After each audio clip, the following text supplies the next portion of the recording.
La situation économique au plus bas, le dinar qui s'effondre, le taux de chômage très élevé, surtout chez les jeunes, tout cela, c'est malheureusement pas nouveau, mais la goutte d'eau qui a fait déborder le vase, c'est en effet le budget 2018, un budget d'austérité.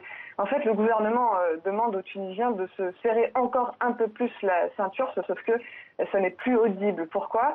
Eh bien parce que pour les classes les plus pauvres, une augmentation des prix est tout simplement devenue insupportable. Et puis, les Tunisiens, de manière générale, ils ont le sentiment qu'on se moque d'eux. Ils comparent souvent le gouvernement à une mafia. Ils ne lui font pas confiance, en fait. Le sentiment général, c'est que les économies, elles se font sur leur dos, que les riches deviennent de plus en plus riches, que les pauvres deviennent de plus en plus pauvres. La plupart des Tunisiens estiment que le système de corruption n'a pas été aboli depuis la Révolution. C'est encore pire, même.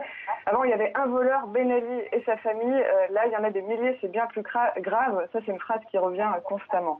Et justement, Maureen, vous parlez de Ben Ali et de son clan. Dans tout juste 5 jours dimanche, nous serons le 14 janvier. Ce sera le 7e anniversaire du départ de l'ancien président tunisien. Peut-on faire un parallèle entre la révolution de 2011 et ce que l'on voit aujourd'hui, ces manifestations ? Dieu malin, celui qui peut prévoir une révolution. Mais je dirais que non, ça n'est franchement pas comparable. Les Tunisiens aspirent au calme. Une révolution crée de l'instabilité. Aujourd'hui, les Tunisiens, ils veulent juste pouvoir travailler et en vivre correctement. Ils sont d'ailleurs assez peu nombreux finalement à manifester.